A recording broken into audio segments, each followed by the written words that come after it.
Ini VT 190. Saya akan jelaskan mengenai perkembangan di dunia, baru kemudian kita bahas tentang Indonesia. Jadi ada 4 poin yang perkembangan dunia ya. Satu, bahwa saat ini NATO adalah menjadi penguasa tunggal single majority di dunia. Jadi tidak ada lagi yang disebut poros barat atau timur, tidak ada lagi poros kapitalis dan komunis. Komunis sudah bangkrut di seluruh dunia. Ya, bahkan kiblatnya komunis yaitu Cina itu sudah menjadi kapitalis. Oleh karena itu, karena NATO itu sudah menguasai hegemoni US dollar 70% penduduk dunia, yaitu 24% di Eropa dan Amerika, menjadi 50% ditambah Cina, menjadi 70% ditambah dengan post-Soviet Union. Jadi negara-negara bekas Soviet Union itu ingin ikut kapitalis. Oleh karena itu, tantangan ke depan adalah Rusia itu akan diundang menjadi kapitalis. Jadi kalau disurvei sekarang ini, bahkan di Rusia, 90 dari 100 orang di Rusia itu mimpinya adalah punya Rolex, Louis Vuitton, Cartier. Mereka ingin menang di Olimpiade Paris. Jadi kiblat kapitalis sudah menjadi single majority, bahkan Rusia akan ikut menjadi negara kapitalis. Itu adalah tantangan pertama. Tantangan kedua adalah peace dividend. Karena sekarang sudah nggak ada lagi perang antara blok barat dan timur, tidak ada lagi perang dingin antara Amerika dengan Rusia, maka anggaran perang NATO ini akan dibagikan kepada Putin dan Kim Jong-un. Jadi dengan demikian sudah tidak ada lagi perang di dunia. Dan yang ketiga adalah hukum kapitalisme itu adalah capital gain.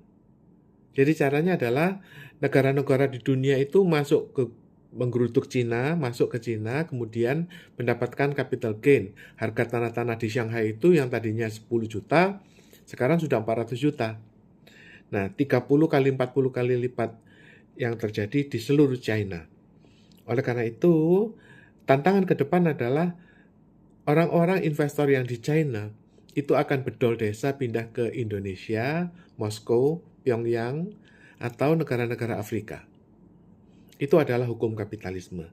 Nah, bagaimana dengan Indonesia? Itu dilala Indonesia itu kok beruntung ya. Di saat sekarang itu Amerika itu lagi perang dengan Saudi, UAE, Mesir, bahkan Iran, dilala itu tetangga kita, Malaysia, ikut BRICS. Jadi nyusul kepada kelompok Saudi, UAE, di mana iring-iringan mobil Raja Salman udah dibom Amerika. Ya, adiknya Emir Arab UAE itu sudah ditembak mati. Presiden Iran sudah ditembak mati. Bahkan ya, di Venezuela itu sekarang lagi kerusuhan seperti Indonesia zaman dulu, kerusuhan 98. Di Bangladesh juga terjadi kerusuhan seperti 98. Malah Malaysia ikut BRICS, nyusul Saudi.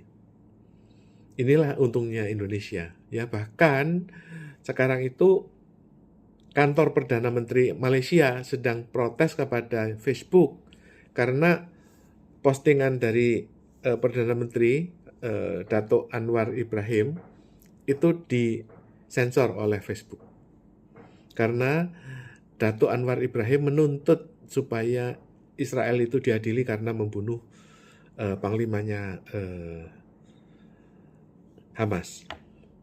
Oleh karena itu, jadi Indonesia ini akan menjadi poros perdamaian antara Benjamin Netanyahu sudah ketemu dengan ketua PBNU. Ini yang satu lagi yang ketinggalan adalah Benjamin Netanyahu berdamai dengan Putin. Pada waktu itu terjadi dengan Indonesia sebagai penengah, artinya poros perdamaian antara Benjamin Netanyahu dengan ketua PBNU dan perdamaian antara Putin dengan Ketua PBNU, ini akan menjembatani perdamaian dengan Amerika. Inilah buah dari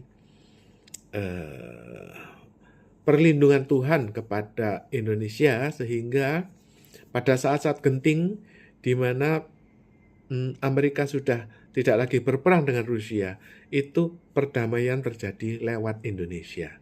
Mudah-mudahan ini akan tercapai.